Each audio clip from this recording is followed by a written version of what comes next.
me, this is, a real tragic, dark, sad time because of the political environment we live in, and because we are living under capitalism and vulnerable people are not protected enough in our society. And, I don't want to ever stray away from that, the gravity of the situation, but I think it is going to make us, rethink our systems. And I think, the challenge with a lot of social enterprises is that you are building something for a world that doesn't exist yet, and you're kind of trying to convince people that what you're doing is more resilient and does make more sense.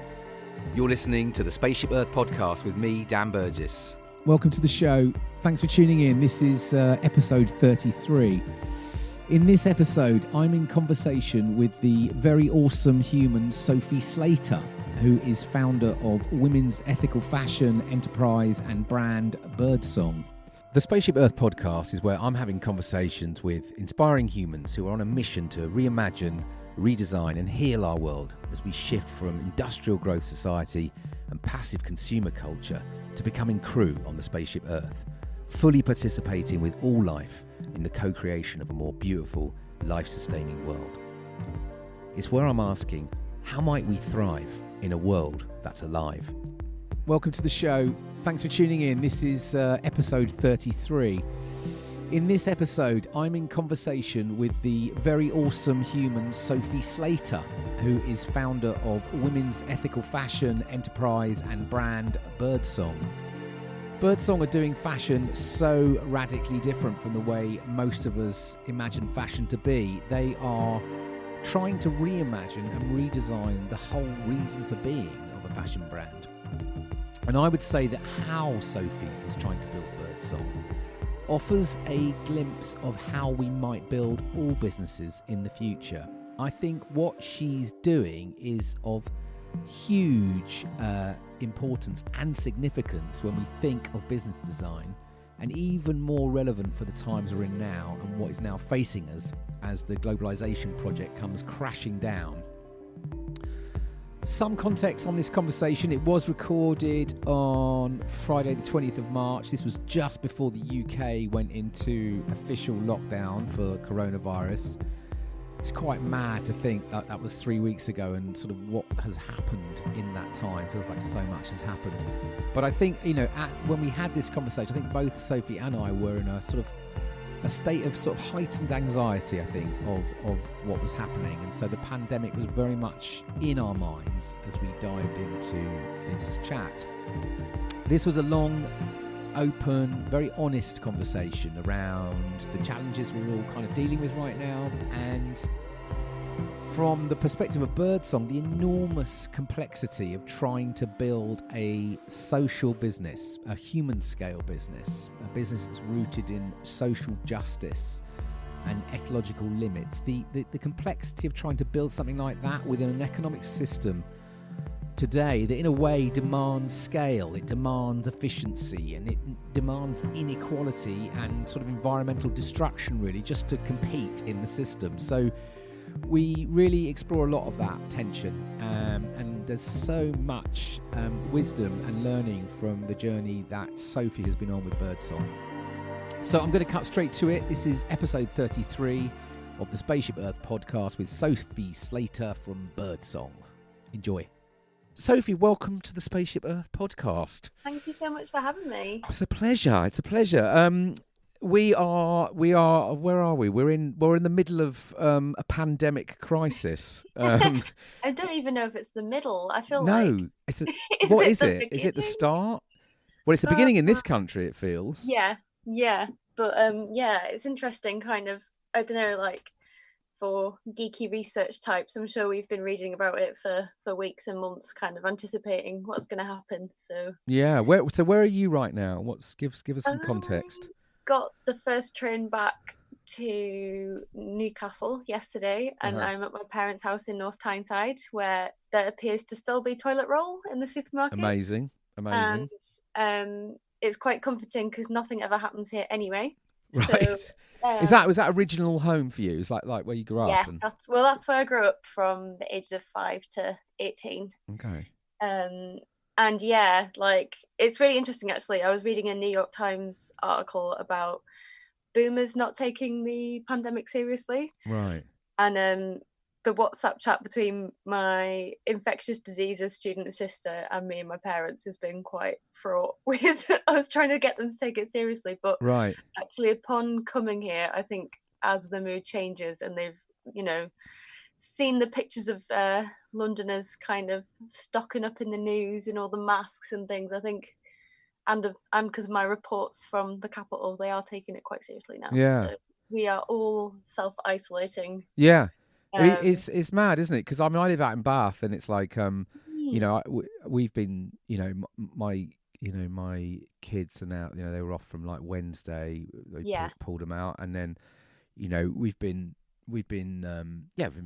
in really since the weekend, and but it's strange because there's this we've been. My wife's been setting up like WhatsApp groups for all the elderly neighbours on the road, and it's just it's sort of quite surreal, isn't it? Because like you say, it's like it feels like London. There's clearly. I mean, I've been chatting to people in London who it feels like people in London. Everyone seems to know someone that's got the virus, or I don't know. Yeah. A few of my friends have got it for sure.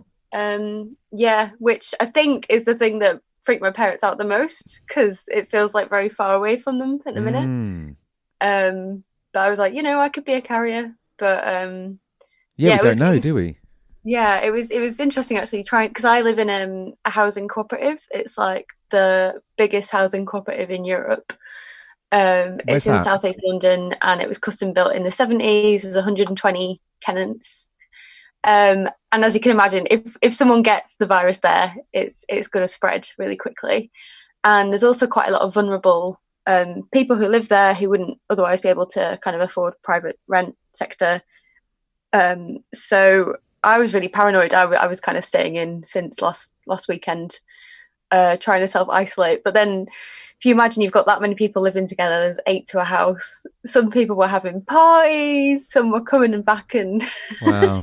back and forth. It reminded me of playing The Sims, when you've got all these beings and they're just doing their own thing, and like it's it was kind of adding to the stress a little bit. But what was your vibe like? What are you sensing? What were you sort of sensing is going on with people, like in particularly say in London? What's your sort of take of where people are at?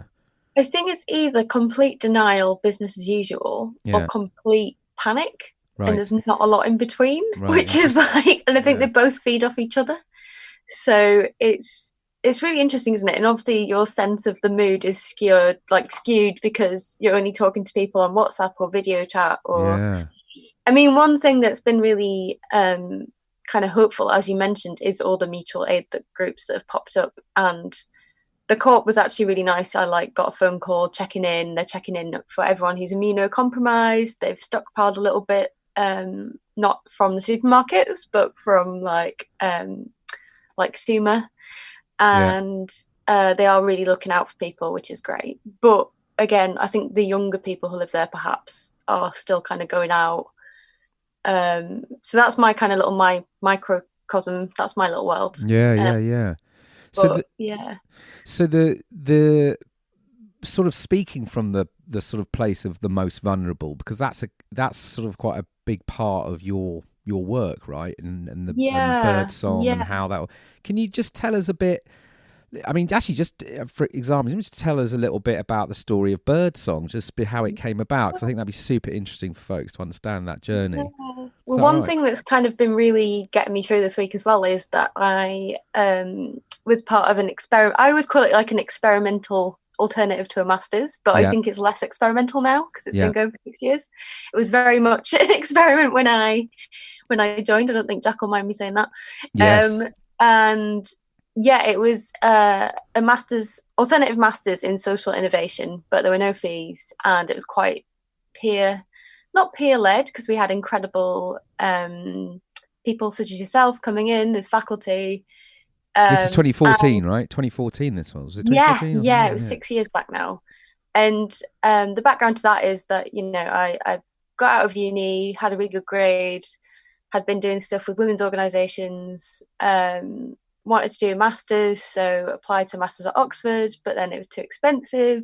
So I found this kind of alternative masters that was free of charge called Year Here, based in London. And it was really placement based. They placed you in a frontline charity for 6 months. They placed you in a local council for another 3 months. And then you had a couple of weeks to set up your own social enterprise, which I didn't think I was bothered about. And now there's a much more kind of richer focus on that. Yeah. Yeah, it was almost like the end of the sort of thing, wasn't it? It was like, what might a social enterprise look like? Exactly. I wasn't really sure. I'd never really heard the term before. But after basically working in women's services, seeing them get massively cut and seeing a lot of really capable older and particularly migrant women with, these making skills. And then my business partner worked in an elderly sort of day centre, older person's day centre, where they had a knitting circle and they were knitting just to give to charity to feel like they were doing something. So my interests I'd always been interested in retail and fashion and clothing, but couldn't really, I was very aware of kind of sweatshop labour and sexist advertising and all that kind of stuff. And there was this kind of renaissance of feminism going on in the 6 years ago that was not quite in the mainstream yet. We hadn't really seen big, body form kind of feminist ads going on TV on prime time or anything like that. So we had the idea to kind of combine a new livelihood for women who otherwise face barriers to work, working with women's charities in London, with this kind of feminist fashion platform. And at the start of it was kind of just collecting odds and ends and scarves that these older women had made and then shooting them in quite a fun way and then writing a blog on the side, and that was Birdsong. And then love it. Yeah, the scarves, some were lumpy, some were long. There wasn't really any quality control or anything to do with that. But yeah, we were kind of on the cusp as well because the Rana Plaza collapse had happened 18 months before, and we were kind of had this premonition that people would care more about ethics in their clothing and of course sustainability as well. So we continued like that, getting some funding from Bethnal Green Ventures. They invested in us, and then a couple of years in, we decided that we wanted to design everything in-house and use the best sustainable fabrics and become basically more like a conventional fashion brand. From the outside. So we hired our co-founder Susanna, who designs everything in-house, and now we've got our own brand, but it's still a small independent kind of affair, but we're really lucky to have worked with some quite great celebrities on different campaigns. But the sort of essence, isn't it, that sort of sits under it, is that you've been kind of figuring out there's these kind of skilled women, quite vulnerable often, with sort of way more kind of barriers than most of us would have to find work. And you've sort of created your whole kind of supply chain around these amazing women and paying proper wages and sort of designing from there, right? You've almost sort of like that. You sort of absolutely.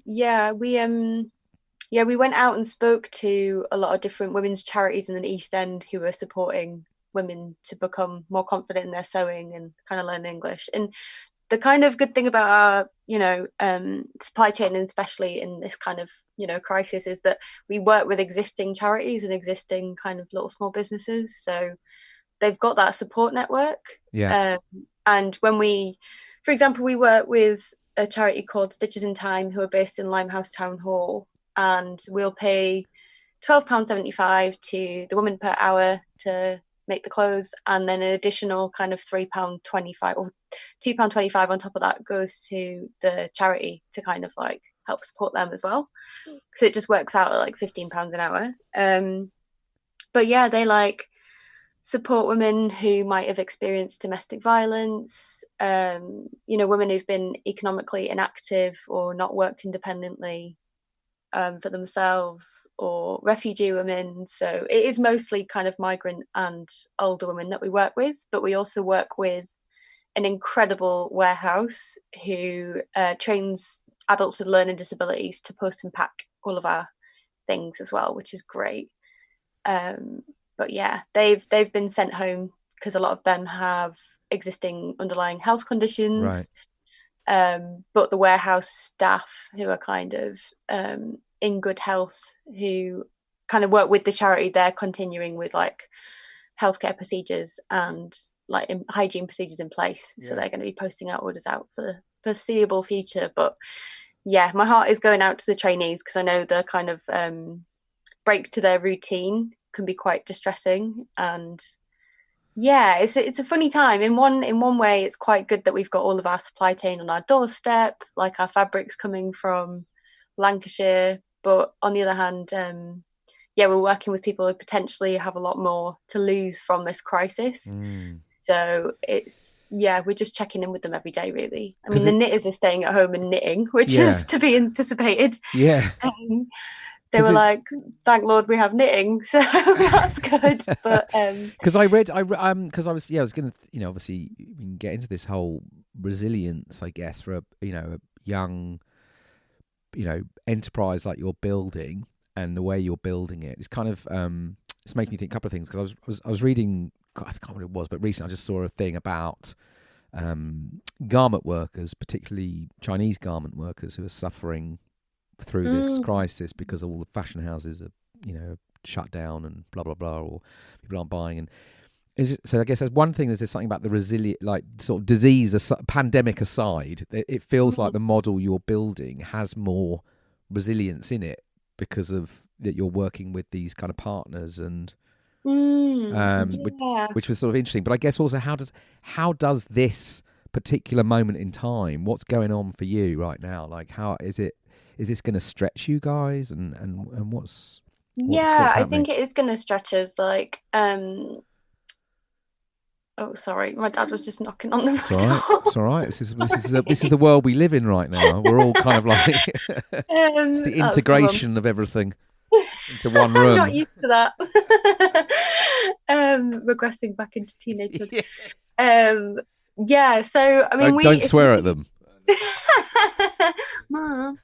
So we did a big launch last week. We did a new collection, and thankfully we kind of had made the decision to go made to order or pre-order, because in our mind it's more sustainable to just make what people want. Which is I can't decide. I think obviously now we're going to be behind on the orders, but it does mean that we're not wasting. We've not sat on loads of inventory that we've just bought. Right. We're not sat on 400 summer dresses that are going to be too thin to wear once we get out. So yes. I think that's quite a plus. And it's really interesting, isn't it? Because without, obviously for me, this is, a real tragic, dark, sad time because of the political environment we live in, and because we are living under capitalism and vulnerable people are not protected enough in our society. And, I don't want to ever stray away from that, like, the gravity of the situation. But I think it is going to make us, rethink our systems. And I think, the challenge with a lot of social enterprises is that you are building something for a world that doesn't exist yet. And you're kind of trying to convince people that what you're doing is more resilient and does make more sense. So we'll see. We hope that, we weather out this crisis, and we've definitely seen a drop in sales, but we're still selling. We just set up an emergency fund because our embroiderer is stranded in Egypt and can't afford a flight back because the flights have tripled. Oh, wow. And we've raised like a few £100 already, so we can, effectively put that in her account and get her out as quick as possible, which feels good. Yeah. So it is, that is, as I say, absolutely. I'm holding all of that complexity with you right now. Like, and this is some of these conversations that have been going on this week that I've been having with the various different groups. But there's oneness. So this, what this moment is showing us about our systems, and this sort of whole, this that's been sort of blown open, like this kind of machine that has sort of come grinding to a stop, and it's like someone said to me this morning. Actually, he was quite young, and he was like, I can't believe how quickly an economy can break, and so it's kind of then it's almost like, well, how quickly can a new one emerge, and it's just because I was thinking this, and there's there's all this desire to sort of keep rushing, and then there's also this sense of like, is this a time to, if you're able to, you've got the privilege to be able to maybe slow slightly, then is what might come from a pause or a slowing down, in order to sort of kind of think what might come next. But the problem, at least how I see it, going back to the kind of most vulnerable, it's like if we can't hold and support the most vulnerable through these times, then what will happen?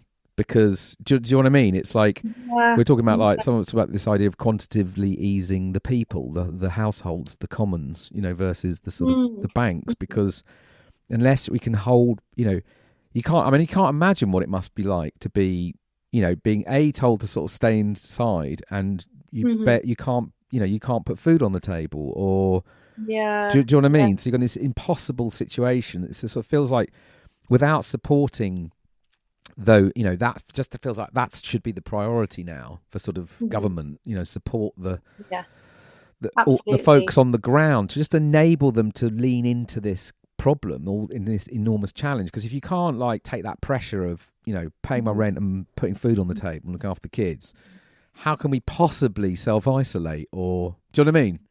Exactly. And I think it was really interesting watching Question Time. I think they're going to have them every week now, aren't they? I don't know. Like, remotely. It was really interesting actually watching kind of Matt Hancock squirm a little bit. It's just so interesting to me that obviously we turned down a political agenda late last year which offered safety nets to the most vulnerable. And it was told that there's no magic money tree, it's ridiculous, like, you can't just change the economy like that. And now we're basically seeing the common sense principles of all those systems that we could have put in place. And I think I wonder if, like, the government will learn compassion from this moment. And the forever optimist in me is hoping that they might, because this disease doesn't discriminate. Like, it is mostly vulnerable people, but it's also their voting demographic, and it's also the people in Kensington and Chelsea who live in massive houses who are being affected by the virus. So I mean, it is mad. I mean, my brother and his partner, they live in Italy. They've been locked down for like nearly 4 weeks now, and I've been chatting to them last night, and been chatting to them every night, and they were saying that she and they're probably like 3 weeks ahead, in terms of this thing. But my sister-in-law was just talking about, like, that it's listening to the constant sirens of the ambulances. She just freaks the hell out of her. And that's the thing. I think there's this, when these kind of realities start really, we start experiencing them. I think that what you're talking about this, what does this crisis, like, if we're going to sort of, the systems are sort of crumbling, like, can we create at least a sort of a culture of compassion to do you know what I mean, to hold this, all this uncertainty. And I'm wondering as well, like, because obviously the word, we put things into left wing, right wing, socialism, like liberalism. I wonder if, like, the actual sensible socialist measures that we need to take to protect the most vulnerable will be kind of revealed for what they are, which is common sense, rather than being labelled, as something that doesn't belong to this political party in government. So that's really interesting. I think it's terrifying as well, kind of connecting with people who are a few months ahead, because our designer Susanna's dad has been in China with his family for, I think he's been stuck there for 3 months now. Wow.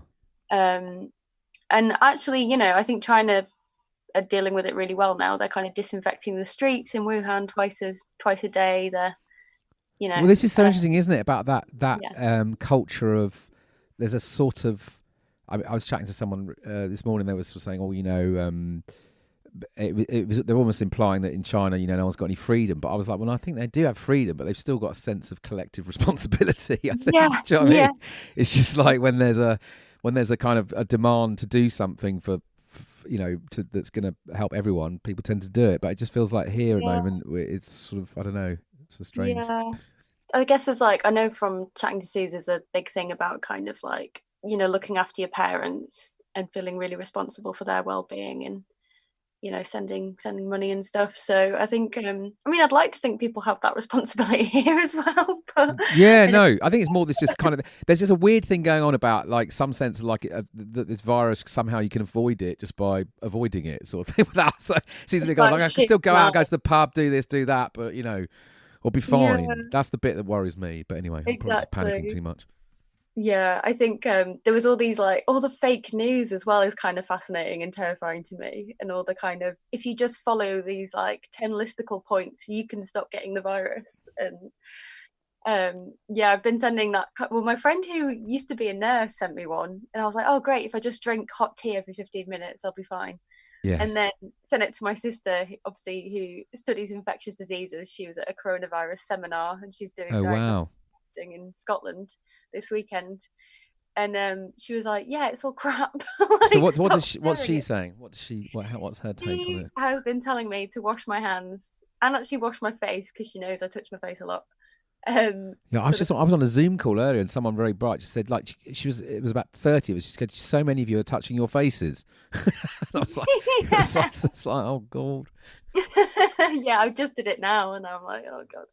Yeah, she's like, wash your hands, wash your face. Don't panic, because that's going to add. She's been saying this for weeks, before all the stockpiling panic is going to make things worse for everyone. Yeah, just kind of like follow. She's been really stringent on quarantining, which is great. I thought I was going to have to hide my dad's shoes after he got a cough, because he's just like inventing his own quarantine rules about he's allowed to go to the small butchers, but he's not allowed to go to Morrison's. And I'm like, no, like, you're not allowed to go anywhere. That's the thing. I wonder if that's a British thing. Do you know what I mean? We just sort of like invent our own kind of like rules around this stuff. Yeah. He's not used to being told what to do as well, obviously. Yeah. I think that's it, isn't it? It's just this sense of like, and I think just this kind of not being able to see, a virus like this is just that's the madness of this situation. And what's interesting, I don't know, because a lot of your work has been around not just sort of social justice, but there's environmental, there's ecological thinking in what you do, and long before this kind of, we're suddenly plonked into this absolute madness with the virus. But these issues, these complexities, these kind of ways the systems are operating, and the impacts they create on the most vulnerable and on the non-human world, and they've been very central to Birdsong, right, from day one.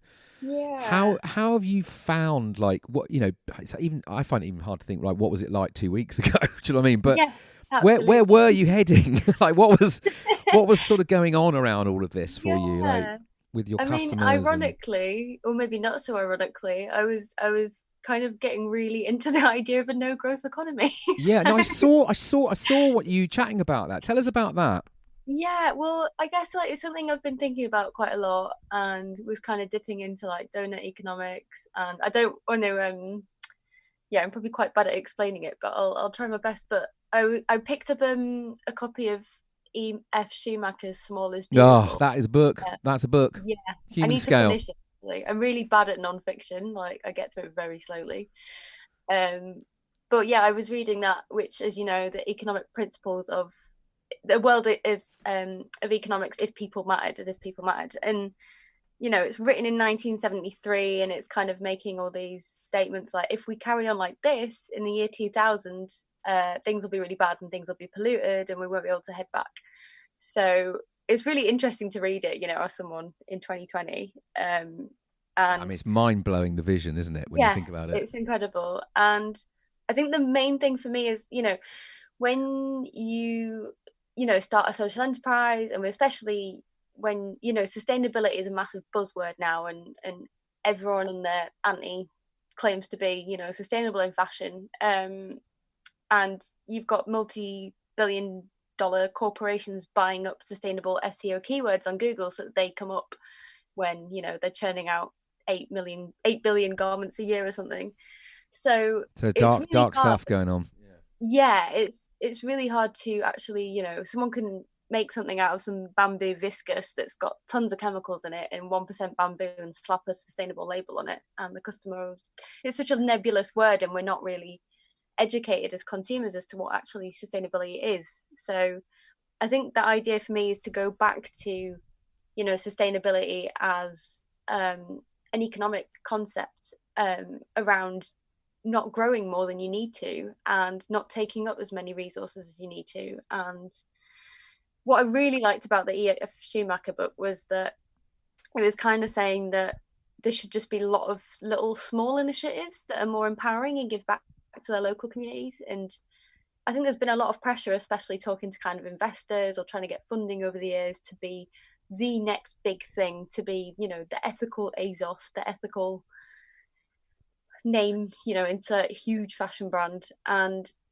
I guess the part of the beauty of Birdsong, I think, is how small it is and how individual those relationships are. And maybe instead of, you know, taking over the world and franchising everywhere, we want to encourage equally meaningful, you know, regenerative enterprises of a similar size elsewhere, so that everyone can go to their local, you know, migrant seamstresses and get something fixed or get something made up, which feels like just as scalable, but also, more exciting to me, I think.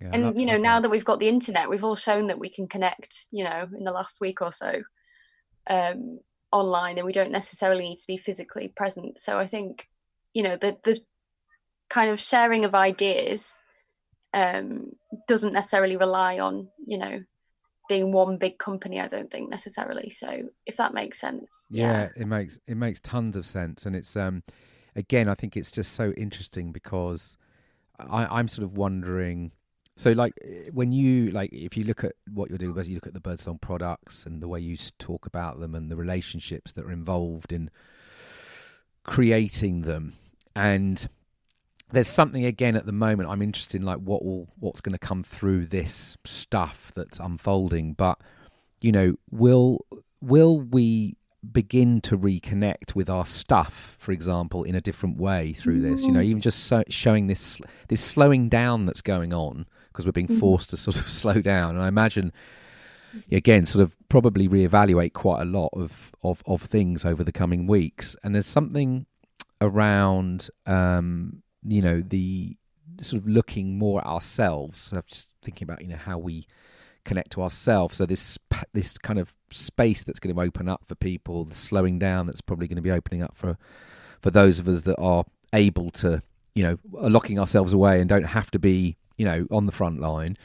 There's this kind of opportunity of potentially of sort of examining a lot more of this stuff. Do you know what I mean? And I wonder whether, because you're seeing it a little bit like with air travel, right? With the whole airline bailout that's already being asked for, and clearly people have been, you know, starting to question people I know that fly, like what the bloody hell are we doing, jumping on planes all the time, and you know, and by the way, the pollution's coming down, and so there's all this kind of stuff, and I wonder whether we might start to, you know, sort of reevaluate.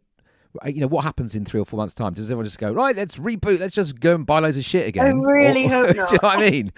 Or do we start going like, what do I want to have a relationship with, and who? You know what I mean?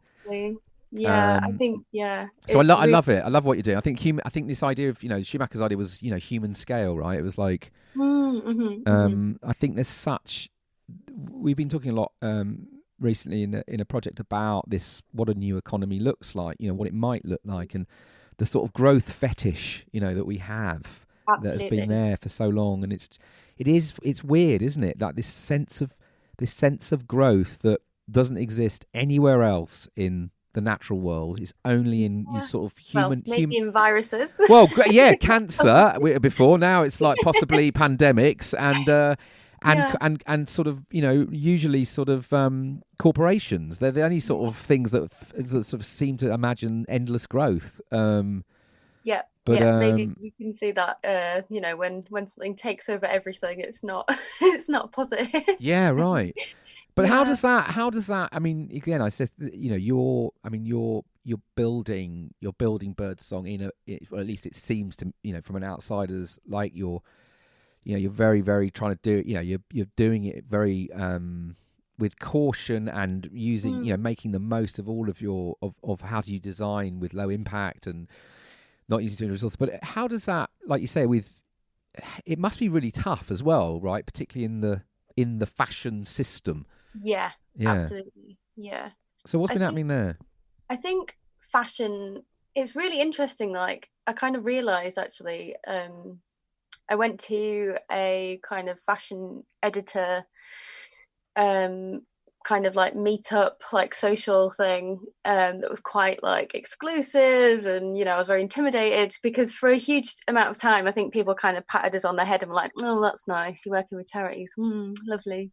And we're quite like, the fashion world definitely didn't open its arms to us, but there was a few editors who've been incredible since the start. And I think fashion is really drawn to new ideas, and the most interesting fashion comes from people talking outside of that world. So when people bring economics into fashion conversation, people are quite excited by that. And I think that's where we've kind of, it was really interesting actually. When we first started, we could only ever get press based on the fact we didn't Photoshop our models. So we barely, we could send off press releases about how we paid living wage and how we were sustainable, and no one would get back to us. But now sustainability is the hot new thing. So that was a lot easier. But then now I feel like we're always kind of, because fashion likes difference and fashion likes novelty, and that actually a lot of, going back to this meetup I went to, I realized that most of the fashion editors that I'd been, looking up to for months and years, are also massive anti-capitalists, ironically. Oh, really? That's a weird tension. I think they see the like ridiculousness of it all, and they've got kind of more of a distance from it. And I think actually what excites them more is kind of small batch and artisan and luxury.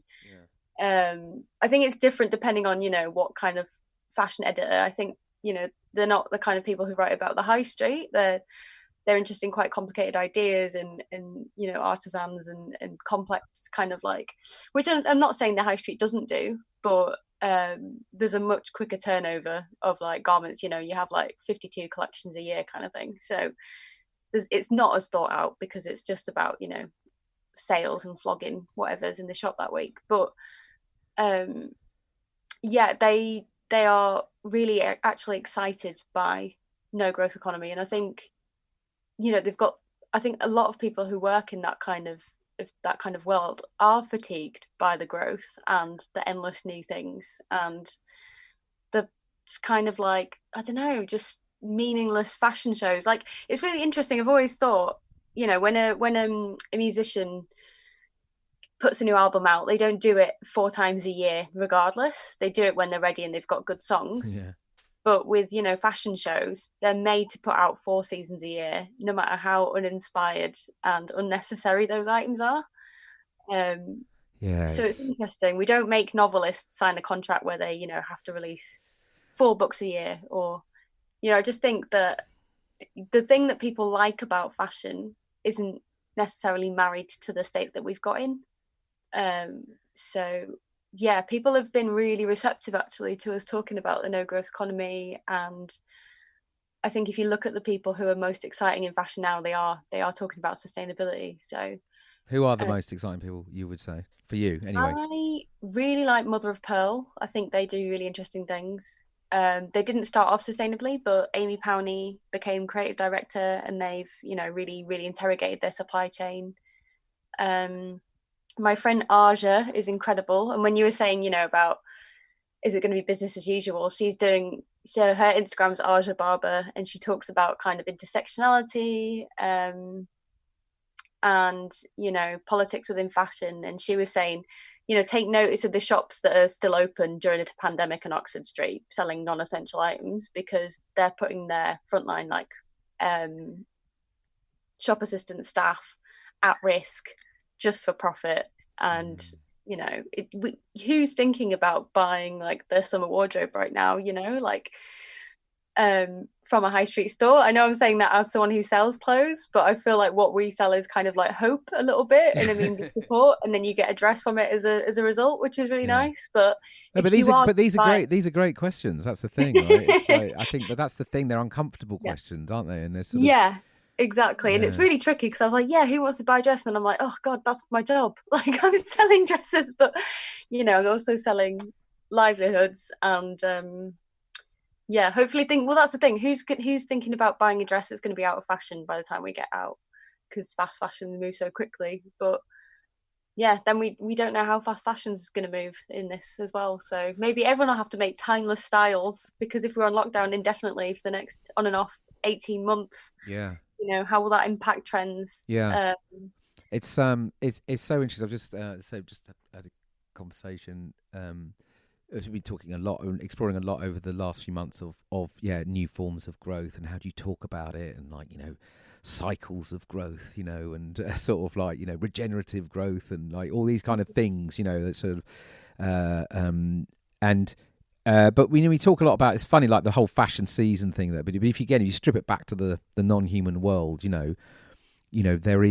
there's only growth at certain times of the year. I mean, you've got these seasons, but most of them aren't about growth, So, and actually, winter. We was talking on a podcast. These guys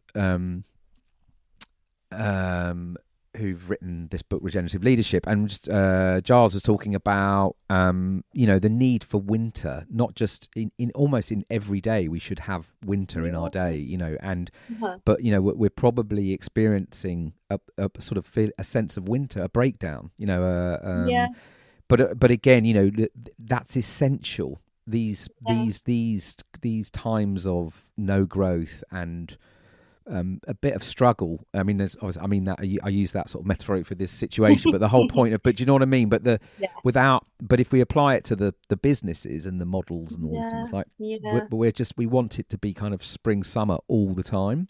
And you need your fallow period, right? Need your regenerative period. Yeah, absolutely. I know my dad did say before, he's like, "Oh, I feel like it's the Christmas holidays." So like, it does feel like that, doesn't it? That weird in between time. But you think how hard everyone who, works 40-hour weeks looks forward to that 1 week in winter where you can just slow down. I think, it's a really interesting one, isn't it? And it is holding that complexity, because, I'm sure, if you care about vulnerable people, you're completely overwhelmed by the sadness of it all. Yeah. But it's interesting, another person I think is doing really interesting things in fashion is Celine Saman, who runs a company called Slow Factory, and they do kind of like seminars with the UN, and they host sustainability kind of education days, and they're all about educating the public on sustainability, and also talking about the relationship between capitalism and fashion and consumption around colonialism, and kind of taking resources that would historically be relied upon by people for corporations' gain and stuff. So I think she said made a post about how the world is actually getting a chance to kind of clear its lungs a little bit, and how air pollution had gone down. And I saw someone commenting saying like, "Oh, this is eco-fascism," and it's really hard, because you really don't.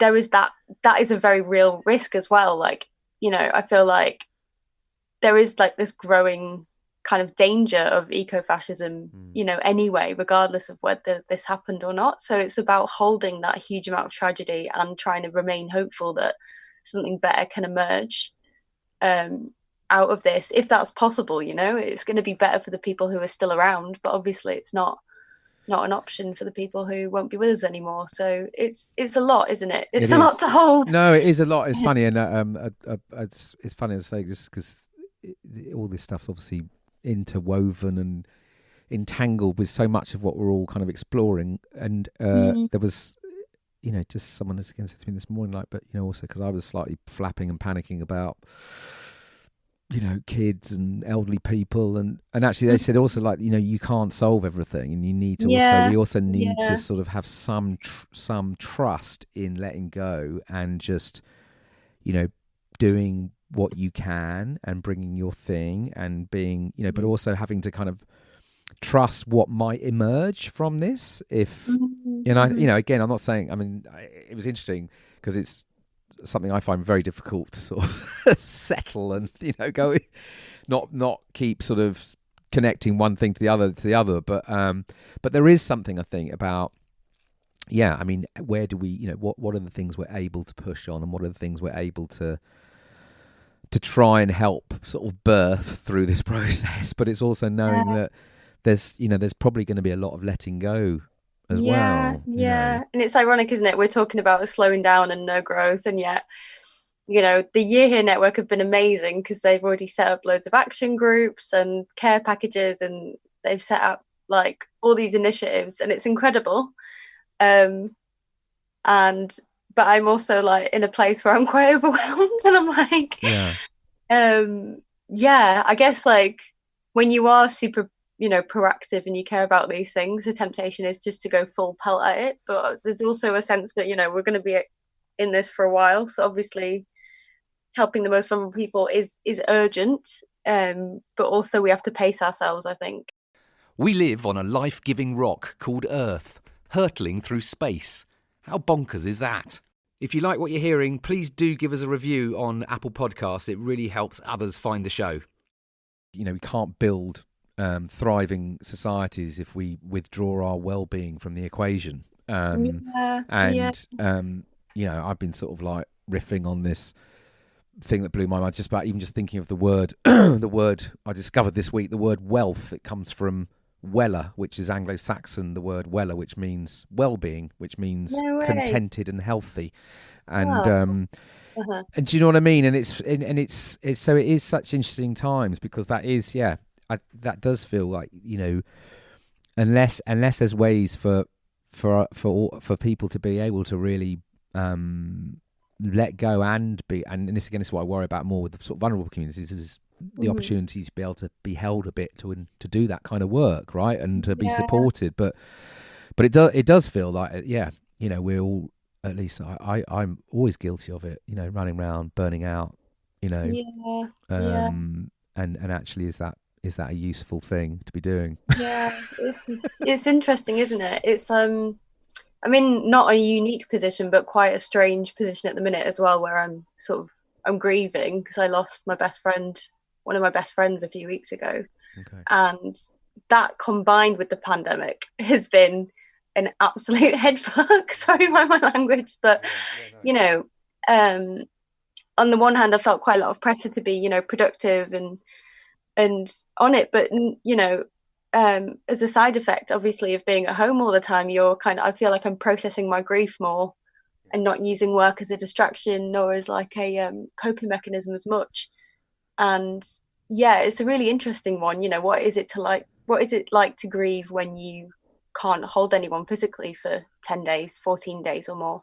Right. What is it like to grieve when you're separated and isolated from everyone who's grieving with you? And it's really interesting. I think I am having to be so patient with myself, and remember that it's complicated, multi-layered things that this is setting off for me, as I'm sure it is for everyone. But that I don't necessarily feel like I've been quite productive this week, because I feel like making sure our makers have got a little bit of safety net cushion money has been a big driver. But at the same time, I'm not going to be able to pace myself through this unless I am really kind to myself and really slow down and listen to what I need.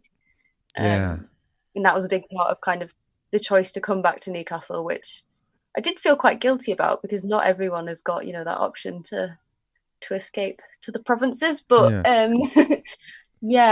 think we are who we are, and aren't we? Exactly. There's something interesting about this, though, about this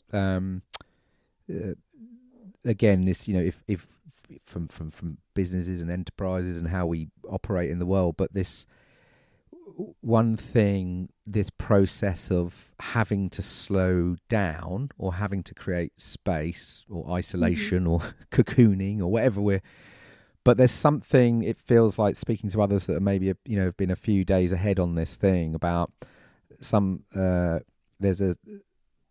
talking today about this sort of sense of a different form of intelligence, almost like within an organization, or people that are now remote from each other, and after a certain amount of time the sort of pressure to sort of like just keep going but do it from the home, or there's a sort of allowing yourself to sort of to let go, to realize you can't hold all this stuff, and you can't solve it all, and you can't do you know what I mean, and actually when there is this sort of threshold, and then a different form of intelligence starts to emerge around a group of people or a network or you know what I mean, because you're sort of these older ways of thinking, this is the only way I know we can get through this or do this.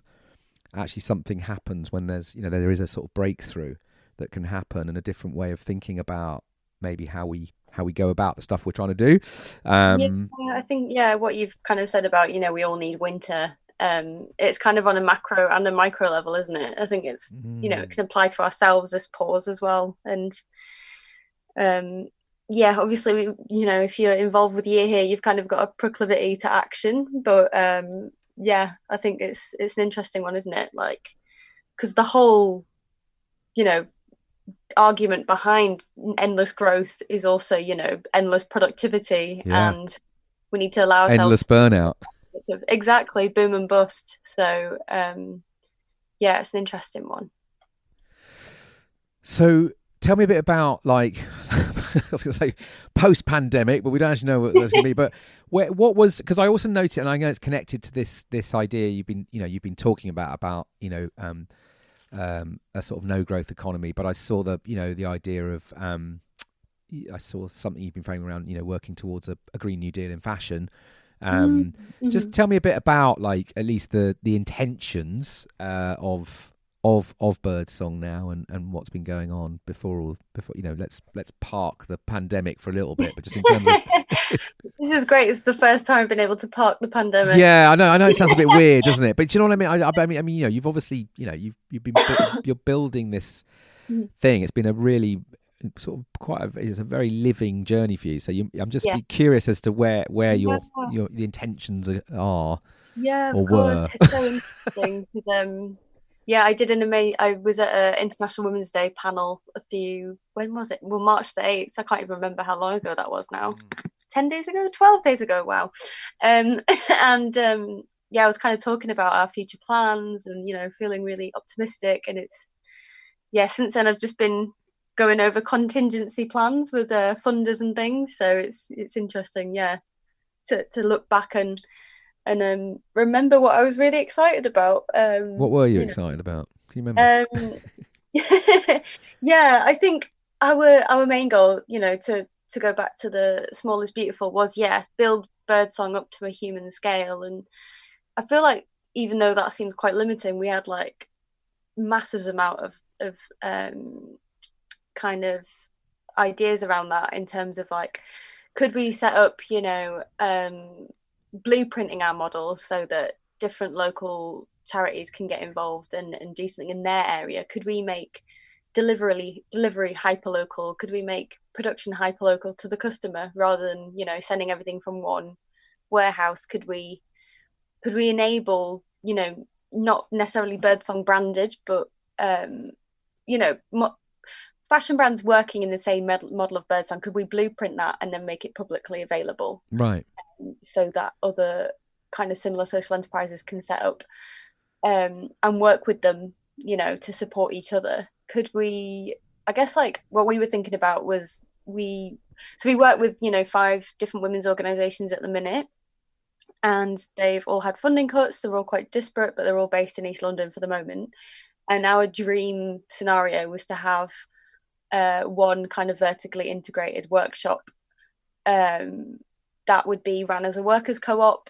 And my dream was always, we've always dreamed about what would garment working look like if it was as dignified as our kind of, the jobs that people who've been to uni and had everything given to them, they get to go work in a WeWork where there's coffee on tap and yoga classes and childcare potentially. And well, I still think there's not nearly enough childcare. That I think if we're gonna have a revolution in the economy, we need free childcare.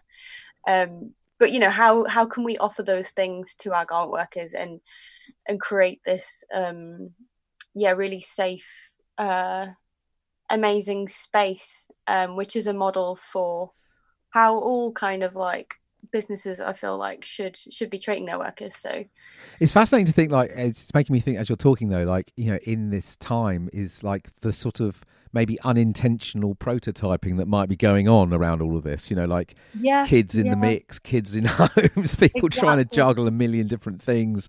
exactly. And And I feel like maybe communal childcare will be more of a thing, yeah, perhaps, which is interesting. So yeah, I think we're going to have to radically rethink childcare, absolutely, after this. But yeah, yeah, I saw, I think it might have been on your Twitter feed actually, but I saw someone talking about, to your point, like, you know, what can we just like, why aren't we giving all NHS workers like yeah, hotels, food, taxis, whatever they need, just give it to them, you know? yeah, yeah, Um, exactly. and I don't know, I saw something last night on some BBC clip, but it was a woman who was a nurse in her car outside a Oh, I supermarket. saw Did you that. see That was that? It was horrible. horrific, Yeah, wasn't it? She was like yeah, absolutely in pieces because there was no food in the supermarkets, and she's working flat out in the hospitals, and you just think, what are we doing?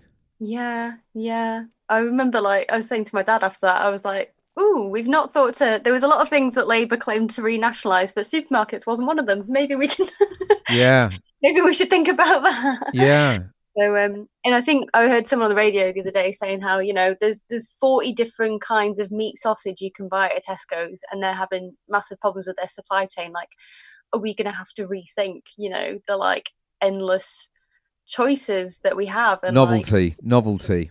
yeah, exactly, exactly. Are we going to have to go back to basics? Are we going to have to think about our supply chains in a completely different way to make them more resilient? Which, by I think by making them more resilient, we'll make them more eco-friendly, and we'll make them, hopefully, we'll have to see. We'll have to see if it makes them, But it's funny, more. like, yeah, I totally agree. This comes down to this, you know, back to this kind of, you know, this idea of, you know, economics and what does it look like. And, you know, I actually remember seeing, not, I didn't follow the budget, but I remember this number, which again feels like a year ago, like the budget. But I remember this number of like Yeah. 27 billion being spent on roads or something. I might have got that wrong. I think it's 20 something anyway that was being earmarked for road development. This was just before Mhm. the pandemic. And I was just like, I remember just thinking to myself, is that how where it's got to with our imagination on what we need right now? Like 20 odd billion on road building in when Yeah, we're in a climate emergency, we can barely breathe because of air pollution. We're yeah, hosting the COP26 and we're going to build 20 billion on roads. And it's like, can we do something more useful? Like you could reinvent the yeah, entire local food system with that, employ hundreds of thousands of yeah, people, build a whole local regenerative agriculture system across the yeah. country, you know, sort people's mental health out because they'll actually have things to do. But we want Exactly. to spend it on road. And then he goes, right, what is it about roads? It's speed. And then what is it about speed? What is it that we have to fund the ability to move very, very fast in a lump of metal that's polluting? Do you know what I mean? What is that? Exactly. Do you know what I mean? I Exactly. think these are the kinds of questions that I Yeah, would love for us to be kind yeah. of maybe chewing on over the next few months. Absolutely. And I feel like people who wouldn't have otherwise thought about it in that context will be. I feel like I've got the new Birdsong t-shirt idea, which is people over potholes.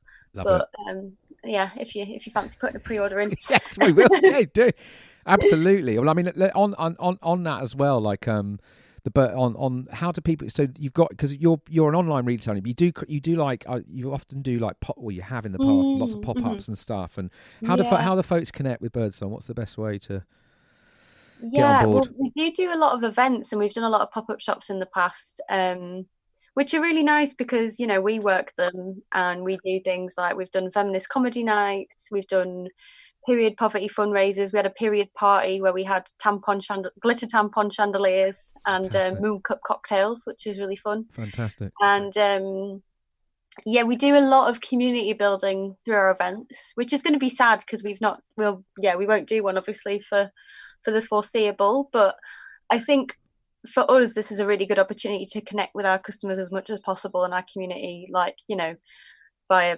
Instagram Live, via WhatsApp. Mm. And people are quite vocal, like they're quite engaged on our Instagram. Like we like to put up a lot of kind of quite salty memes about the rest of the industry and provoke kind of discussion that way. So we are lucky that it is mostly an online community, but we've definitely got, it's nice actually as well, because we do work our pop-up shops. I get to know quite a lot of the customers. Yeah.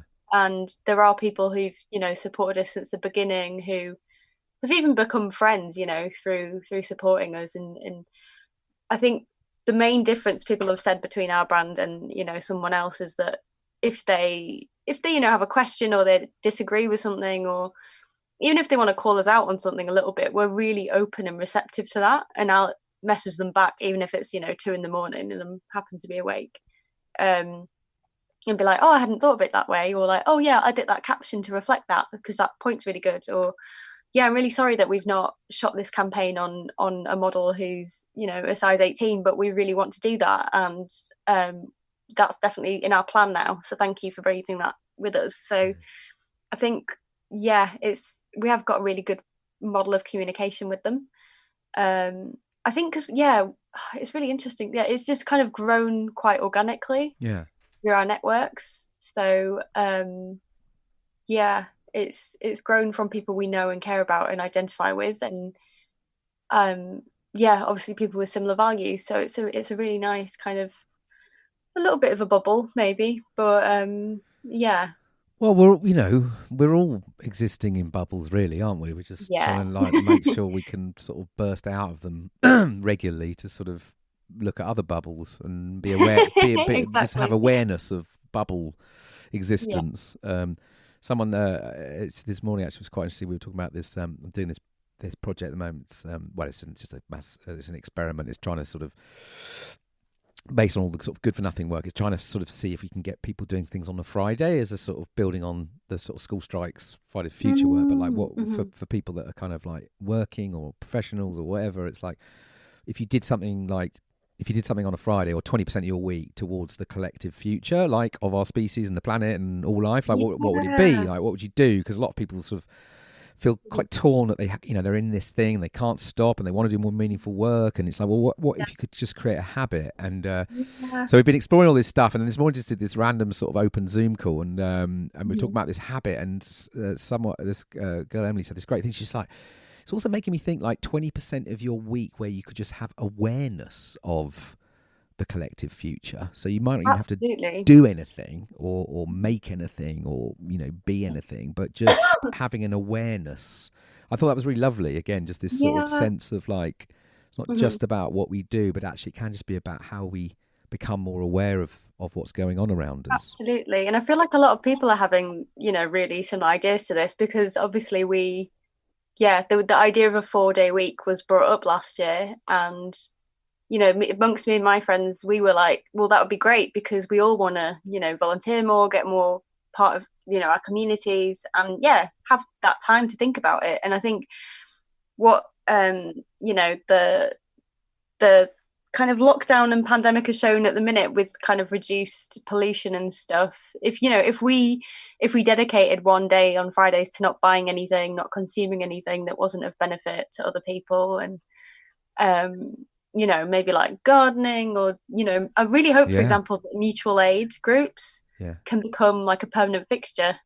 It'd be great if because if you've obviously seen all the COVID mutual aid, it's amazing action, which is incredible. Imagine if that was a day-to-day thing. Like if there was an older isolated person who couldn't get their shopping in anyway, or if they'd like slipped or fell, or if someone was feeling lonely, or someone had an emergency, like a mental health emergency, if that was like a regular state, well, not a state, like but like a habit, right? It just becomes a thing, because I think that's the thing, isn't it? We all know that when you do become in service to something bigger than you, whether that's through the clothes you're making and the social business you're building, or whatever it might be, you know that there's something really kind of like, there's an amazing energy that comes through that process, and so it's just not only is it helping others, it kind of helps ourselves. It helps us find out a bit more about who we are and what's kind of like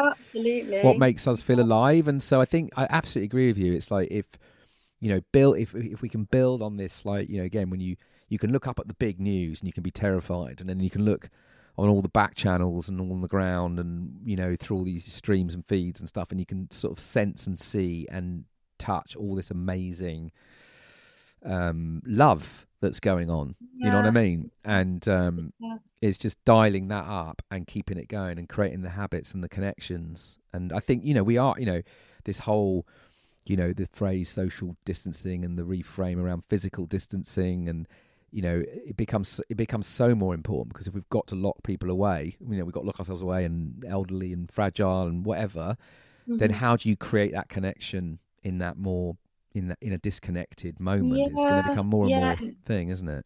Absolutely. And I feel like it's almost like because you can't have that one hug from an individual, you almost need, it sounds so cheesy, but you need to be held by society. You need to multiple people looking out for you, and that there's a system. That's what it is, I guess, isn't it? A security net. Or I think we've gone this path of individualism, so for most of my lifetime I feel like it's been like a massive emphasis on individualism. And we even explored this in a panel we did at one of the Birdsong shops last year, where we were talking about self-care. There's a lot of it's really important to do, you've got to do it, but how can we open that up and talk about community care? And you don't just you're not completely self-reliant as much as modern technology would allow us to realize that we can be.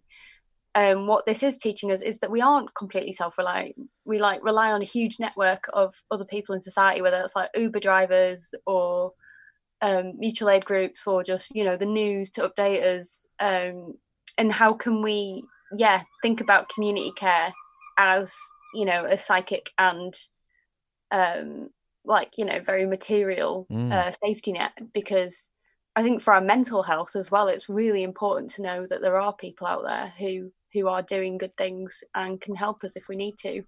And it's not enough to just have our bubble and our family safe. We want to know that other people are safe as well. So I think I so much, and I think that's the new system will be co-created by people exploring their own kind of inner selves and those of the communities around them and of the natural world. It's only going to be through those relationships, I think, that a new way of being will emerge. Do you know what I mean? It's going to be very, very participation based. I think it's not going to be dropped down from a government. It's and I think, and so I think absolutely right. And also I think like one thing that's been coming really alive for me at the moment is language and stuff, and we shouldn't feel it's cheesy to talk about love and connection with community. You know what I mean? Because we need to name it. We need to make it real. It's not. It's so interesting. This shit is real. It matters. It's totally genuine, and we I think it's legitimate, right? And we need. I think that's the thing, and I think the more that can come through, then I think it really helps, because when we do still see it as or if we sense that it's. Can I say these? Can we use this language? And I think it's that is the thing that's going to bring us through. Is going to be love about for others, for ourselves, for the non-human world. Do you know what I mean? That's the energy. That's the sort of quality that's going to. I think, absolutely. I'm doing a little bit of writing just because it helps me clear my head a little bit, and I keep reading it back and being like, oh god, this is quite pretentious and grandiose. And then I'm like, well, we're in quite pretentious and grandiose times, aren't we? We're in like a global pandemic. Well, exactly. I mean, that's the thing. You got to remind yourself. It's like, it's pretty nuts out there, and it's gonna get nuts. It's gonna get more bonkers. It's a very dramatic time, and I think there's no harm in being a little bit earnest in such dramatic times. We don't have to be cool and post-ironic and distant. Well, right. And I mean, I've said, again, I know, in a different situation, and I feel like enormous,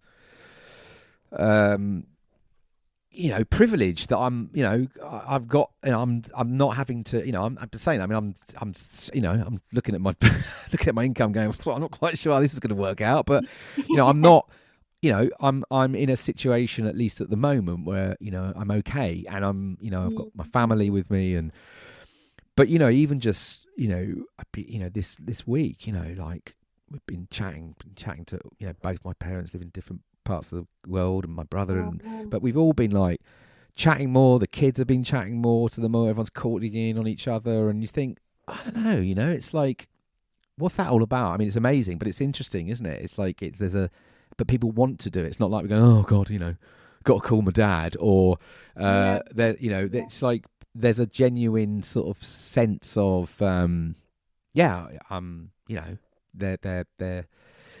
they're the people you have, and that you're part of, and I don't know, I do think, like, in amongst all of this, a massive love revolution wouldn't be a bad thing No, to not at happen. all. It's interesting you were saying that. I feel really guilty because, like, yeah, my mum was saying, "Oh, are you going to come up for Mother's Day?" This is like a little while ago.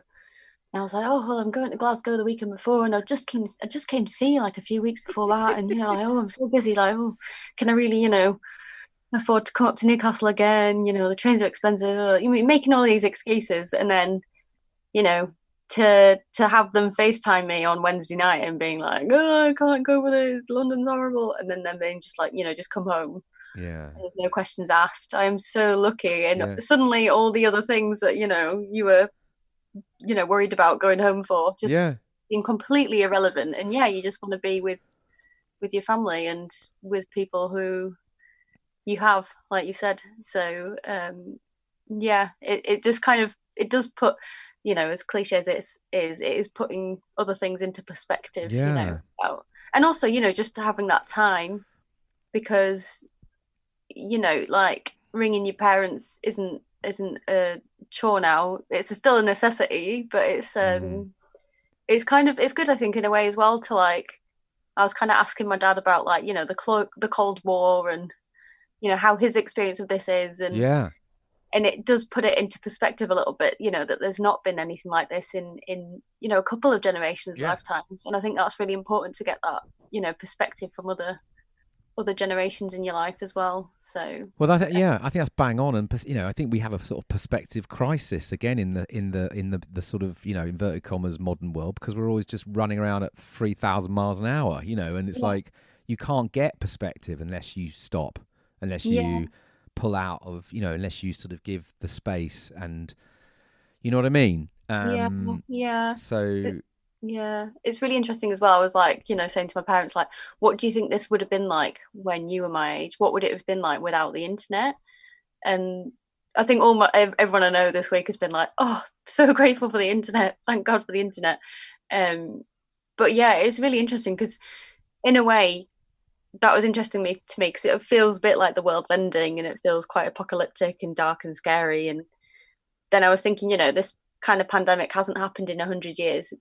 It probably would have been a lot more devastating without that, the resources that we have now. And if it had to happen any time in the past 100 years, this is probably, the most equipped we are in terms of technology and healthcare to face this kind of thing. So yeah, obviously it's not perfect, and no.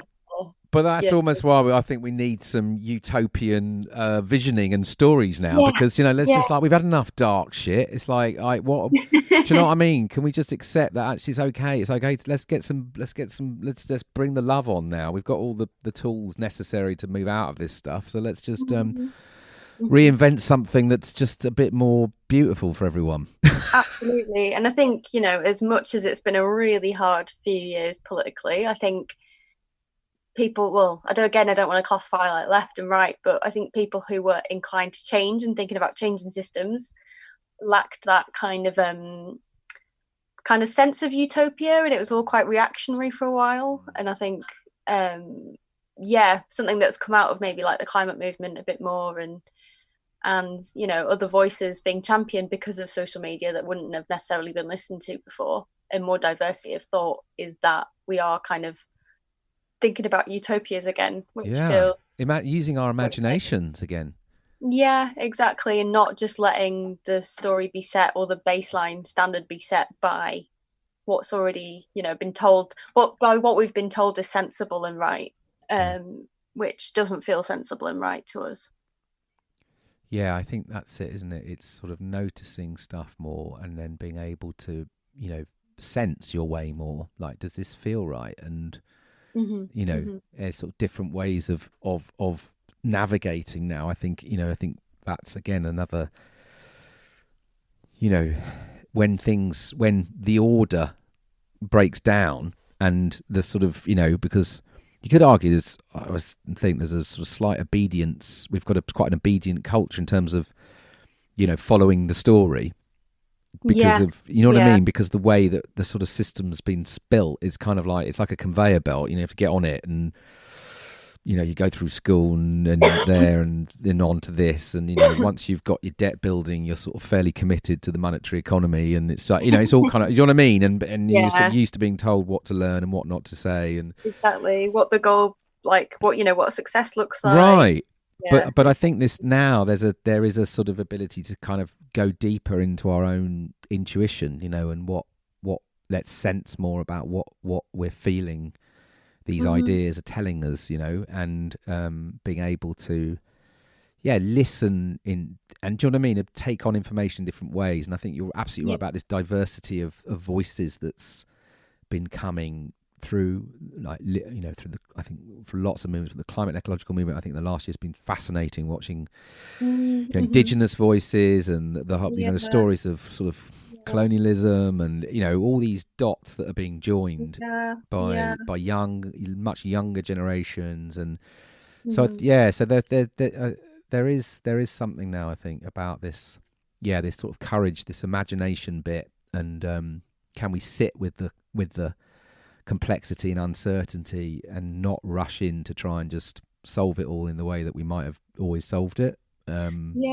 I think something that could be really great if we're imagining this, you know, post-COVID utopia is the necessity of involving the people who've been most affected and the most like kind of marginalized people to build that, because it's going to have to be kind of, you know, service designed around them. So I think they've always experienced why this thing's broken. Exactly. And I've seen lots of really great posts from disability activists on Twitter saying, like, you know, if only there was a handy touchpad that you could touch with your elbow or your foot to avoid spreading germs, like, or by a door, like, you know, like disabled people have been thinking about, you know, these flaws in our system for a really long time, and you know, experiencing a lot of what we're experiencing for a really long time, you know, isolation and inaccessibility of the system. So I think it is kind of showing that we need to listen more and to ground things in the wisdom of the people who experience these things, not just in a crisis. So is that something like just going on like this idea, because, you know, when you're talking about the sort of vision for Birdsong and being, you know, building on a human scale, much more localized, much more sort of within communities potentially, and so it feels like that, you know, these kinds of,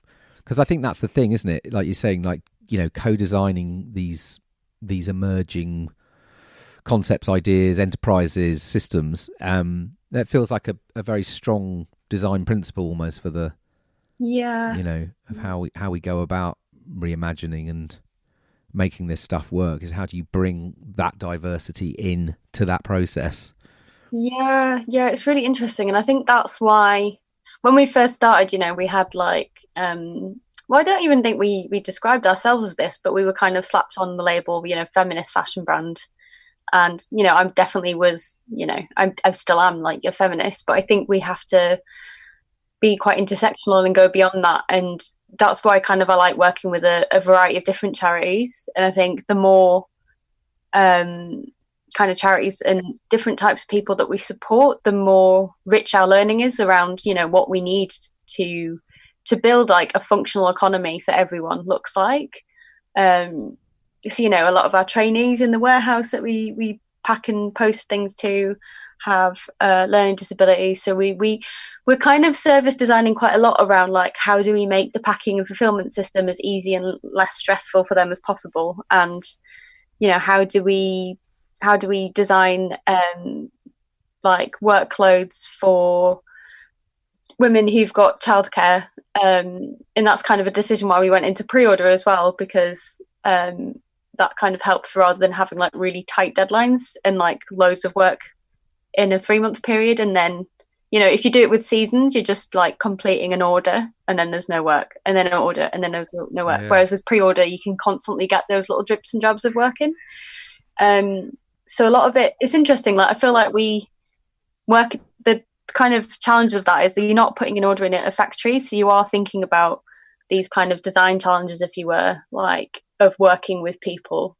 And we probably put the same depth of thought into those kind of challenges as we do, how deep should we make the pockets on our dresses, because women are sick of having to not have pockets on the dresses, do you know what I mean? So it's like, it all feels like it's coming from the same place. Yeah, amazing. And it feels like, I said, like, that's the thing, from the school of kind of business as usual, efficiency, metrics, blah blah blah. Yeah. It's like, well, that's just a mess. That's not an efficient system. But actually, from a world that's based on kind of human dignity, ecological principles, interrelationships, it's like that's exactly that's where we need to be designing from, right? These sort of yeah. It's really interesting, about efficiency. Like, I remember when I was putting our impact report together, I read that Amazon employees have to pack 160 items in an hour, and I think our trainees probably do that in about 2 weeks. So that sounds terrifying. But, that's not why we're working together. I feel like packaging and like wrapping things up in tissue and putting a really lovely sticker on them and getting a livelihood from it is like a really therapeutic, meditative activity, and it's sociable, and they can have a cup of tea. I know what I would rather be there than in Amazon warehouse. Like, I think most people would. So why is efficiency the, like, I don't know, why is that the priority there? Obviously it's just to make money, but it's, well, again, it's the other, really. Yeah, and it's that thing, isn't it? Like we at the moment, that model, has had a hole blown in it, right? Because the whole thing's coming to a stop. Although I'm sure people are ordering all kinds of crazy shit right now, but there is something, again, exactly like, it's like the resilience of that system there isn't, right? Because unless it's absolutely flying, it's got the accelerator pressed down on it, it doesn't work properly. Exactly. Whereas the systems that you're designing and working with do, you're trying to build resilience into it by building it around like a living system. That's a really nice way of putting it. I kind of wish I might just send this podcast to a few investors when they say we're not ambitious enough.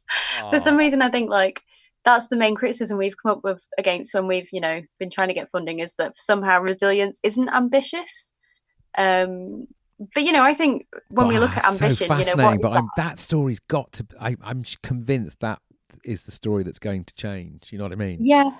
Because for me, ambition is looking to the future and being optimistic and imaginative and excited about what you're creating. And for me, resilience is far more ambitious than just going with what's already there that's not working for everyone. So hopefully our definition of ambition will change. Yeah, and I can't remember if this was in the Small is Beautiful, but I think there was a if I remember rightly, but you've seen it with, again, this is like, what happens with efficiency. Efficiency destroys human souls because it takes away. So like things like, I think Schumacher talked about, the mechanization of the workforce back in the early 70s, right? And the whole idea that, every time you take a shopkeeper or you remove that role, you're basically destroying someone's soul, because that's their thing, right? That's their purpose. That's their. So when you always looks at like the automation of cashiers, all these automated tills in supermarkets. I mean, the only reason they're there is to increase profit margin. They're not there to do anything. They're not there to be convenient for people, because they're a complete nightmare, right? They're there to increase efficiency and cost. But actually, what's the impact of that in the communities of the people that work there? Or do you know what I mean? Like, the old people who come in to get a paper and right, talk to someone. Right. Yeah, exactly. It's so interesting, actually, because I remember when those self-service checkouts came out, a few of my friends were like, we're boycotting them, they're evil.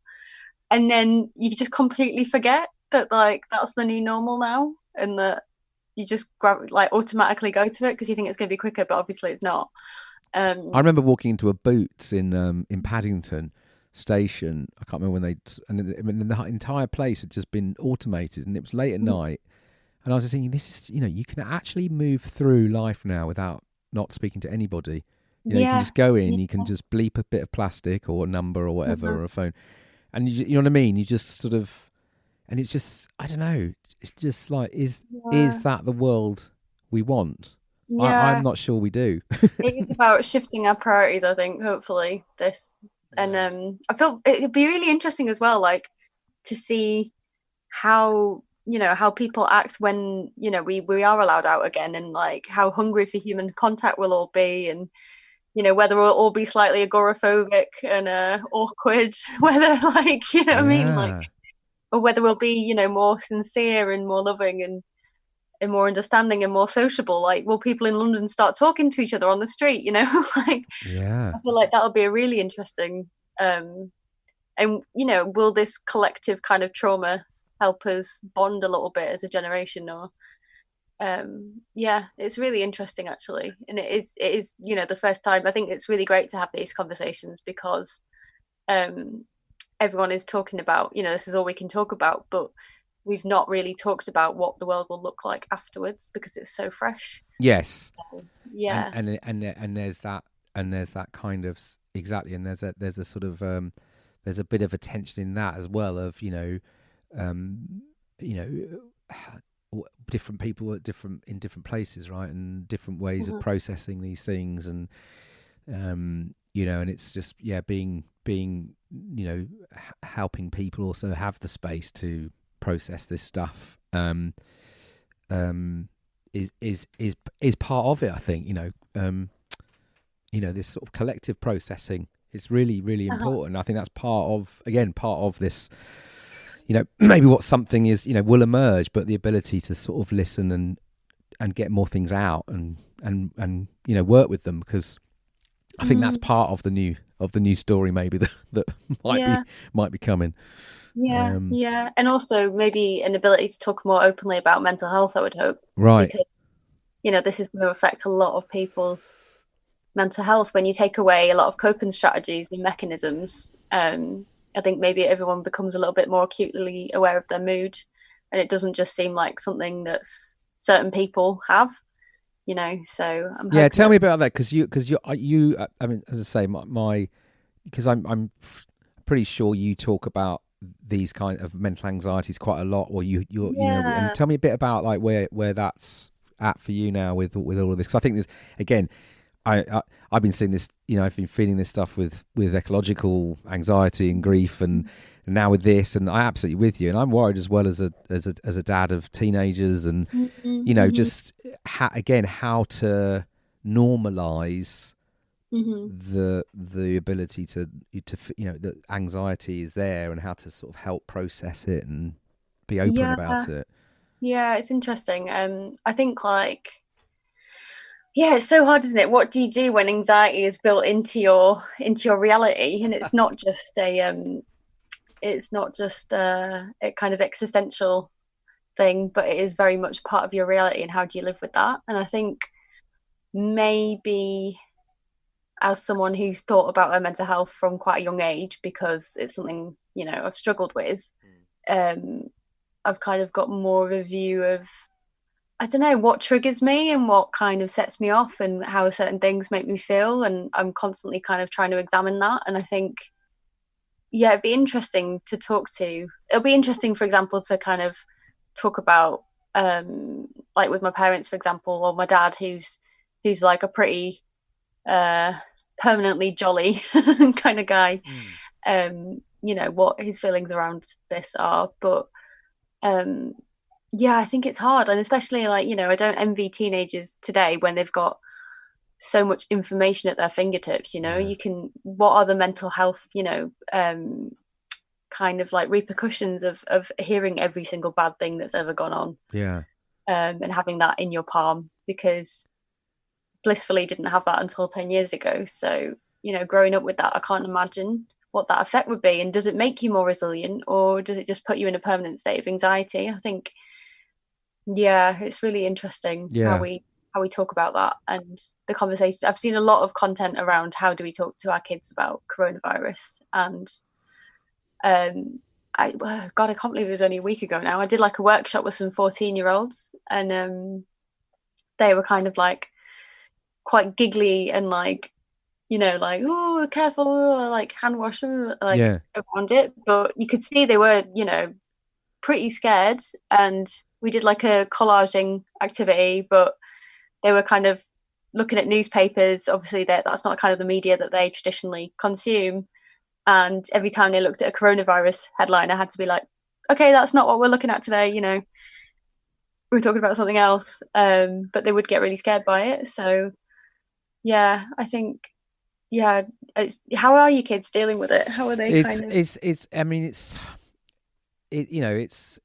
kind of hard to tell. I think that we're just trying to be, they've been last couple of days now been at home, and we've just gone like for a couple of days, just go free form, and then this weekend we're sort of co-designing a whole schedule of like what does next week look like with a bit more intentional structure around it. But but trying, hopefully, making sure their days have got good things for them to be exploring.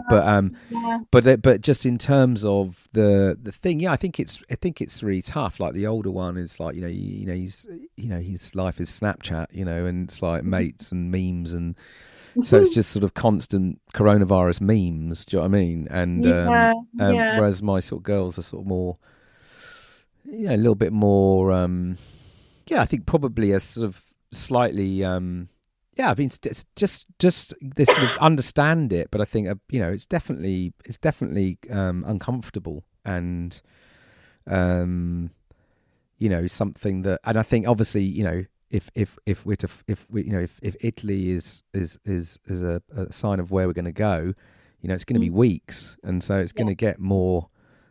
That's the thing. I guess there's a sense in the early days of not being in school and all this kind of stuff, but then not seeing your friends for weeks physically, and so I'm sure I'm totally anticipating, we're trying to sort of really we're just trying to check in every time we sit down for food, how you're feeling, and just keep checking in,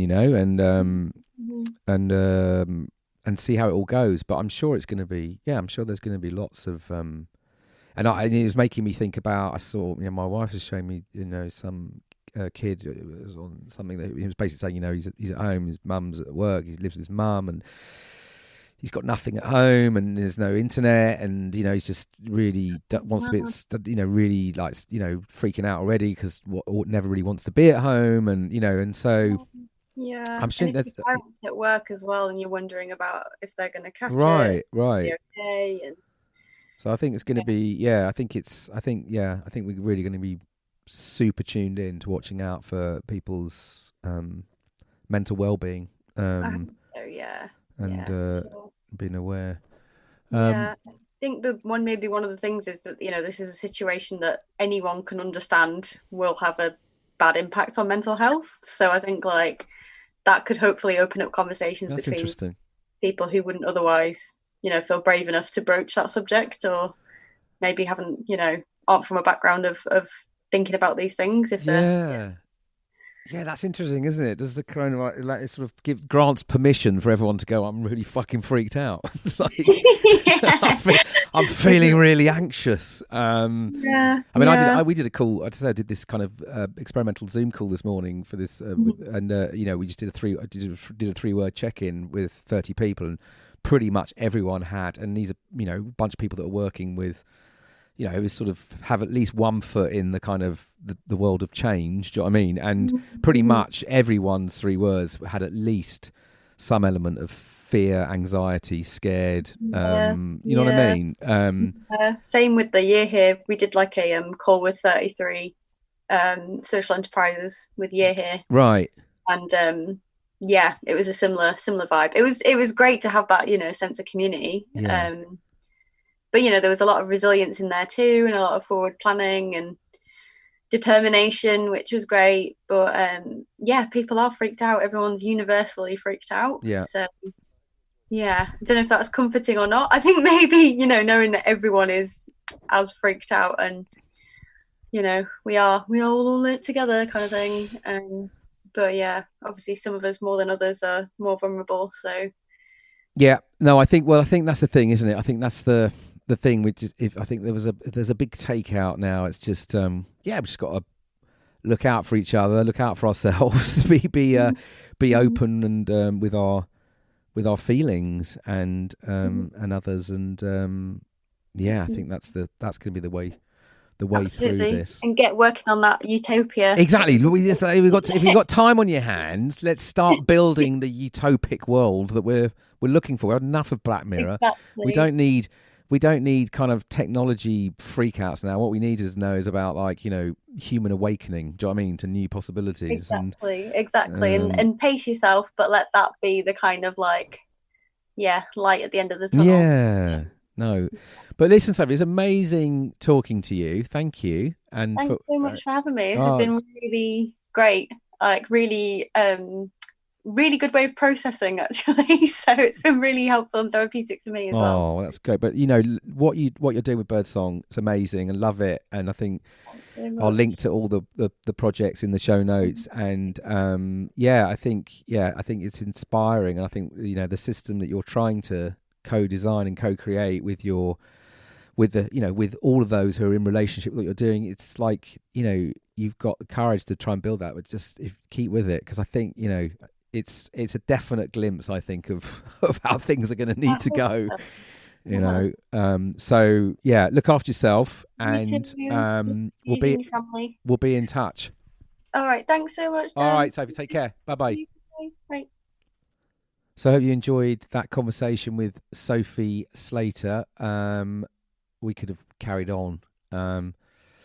So good, such a interesting soul, and doing such brilliant work in the world. And check out Birdsong. I'm just going to finish in the spirit of today. I just actually was looking at Sophie's Instagram feed, and I found this recent post, and it was a quote. I think it's from Rebecca Solnit, and a book, Hope in the Dark. Inside the word emergency is emerge. From an emergency, new things come forth. The old certainties are crumbling fast, but danger and possibility are sisters. Stay safe out there, folks. Look after yourselves, those around you, and the beautiful more than human world that's calling for our attention. I want to play out with a beautiful track, and there's a little bit of a story to this. This is a track by an artist, a collective called Soren Lorentzen, which is Aqualung and David Rossi. And this is from their new album, which is called Lake Constance. But if you recognise the music that I use Top and Tail, the Spaceship Earth podcast with, that's actually a track from Soren Lorentzen called A Scapegoat, which was gifted to me by my friend Matt a couple of years ago to use on this podcast. And this is the new album, which you'll find that track, A Scapegoat, on. And it's awesome. And it came out this week, I think, the album. Lake Constance by Soren Lorentzen, Aqualung and David Rossi. And this track is called Time Machine. Until next time, peace and out.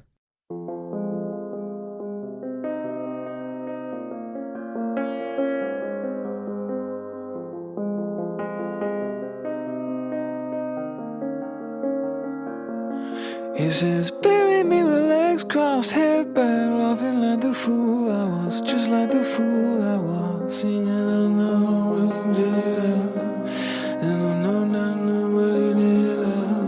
you can't bury me with eyes open, chest open, falling with my heart worn through, with love in you. You know, never was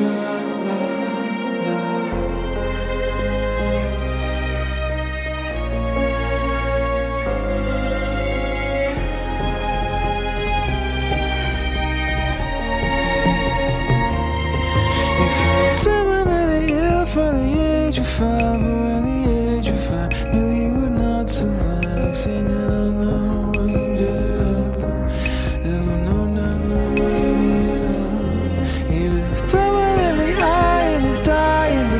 flash between the eyes, caught by surprise. Just tell me, oh no, did you figure it out? I said, all along did you figure it out? I said, how the hell do you figure it out?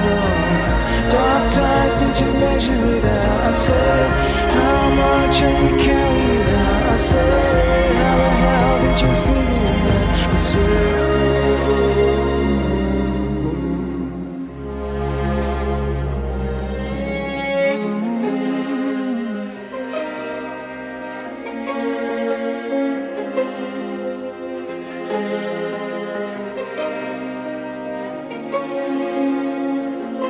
he says, don't regret the things that you did. Say it is the things you didn't do that really weigh on you. Singing, I know,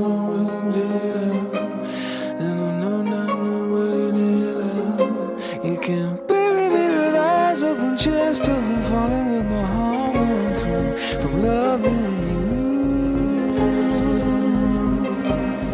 Just tell